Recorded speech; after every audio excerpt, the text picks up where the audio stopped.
Welcome to Pastor's Chat today. Well, we're looking at a new psalm today, Psalm 44. Now, this psalm has a title called To the Chief Musician, a Contemplation of the Sons of Korah. Now, several things about this psalm that we want to look at before we start reading and studying through it over the next few days. Number one, we're not really sure who wrote this psalm. Now, Spurgeon, who was a wonderful man of God and wrote a whole commentary called The Treasury of David on the book of Psalms, believes that David wrote this psalm and you don't have to look any further. And so it's possible that David is the pen writer of this psalm. Others, like Phillips, believe maybe it was King Hezekiah who wrote this psalm. And of course, King Hezekiah was a king in the latter days of Israel, and Isaiah was the prophet, and Assyria was assaulting Israel at this time, and things weren't going good for the nation. But we believe that whoever wrote the psalm, this is a great psalm that we should look at even today as America faces the greatest crises in our histories. America is a divided country.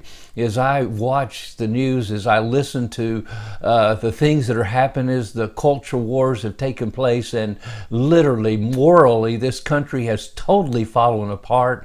We endorse immorality. We honor people that should not be honored. Wickedness abounds on every hand. There's violence everywhere. There's division everywhere. America is sick and America is terminally ill. So what do we do?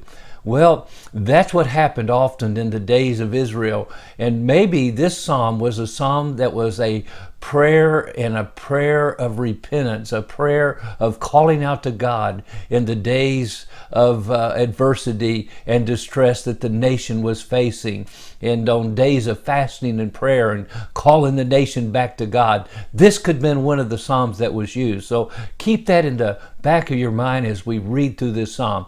Let's read these first verses in Psalm chapter 44. We have heard with our ears, O God. Our fathers have told us the deeds you did in their days and days of old. You drove out the nations with your hand, but them you planted. You afflicted the peoples and cast them out. For they did not gain possession of the land by their own sword, nor did their own arm save them. But it was your right hand, your arm, and the light of your countenance, because you favored them. You are my king, O God. Command deliverances for Jacob. Through you we will push down our enemies. Through your name we will trample those who rise up against us. For I will not trust in my bow, nor shall my sword save me. But you have saved us from our enemies and have put to shame those who hated us. In God we boast all the day long and praise your name forever. Selah. Now that's the first section of verses, and obviously the psalmist here is remembering what God did for the people in the past, how he delivered them, how he brought them into the land. He drove out the enemies, the Canaanites, and all those before them. God fought on their behalf. They were remembering. He was remembering. We have heard with our ears. Our fathers told us. It was passed on from generation to generation to generation. Boy, if there's one thing we need to pass on to our children, is what God has done for us in the past. And they need to hear how God blessed America, how God blessed our families, God blessed our churches when we put you first. But then in verse 9, notice, but you have cast us off. You have put us to shame, and you do not go out with our armies. You make us turn back from the enemy. And he goes on then in this set of verses to talk about now we seem to be forsaken. Our enemies are pursuing us. We're fleeing from before our enemies. And then actually Romans chapter 8, the Apostle Paul quotes from this chapter.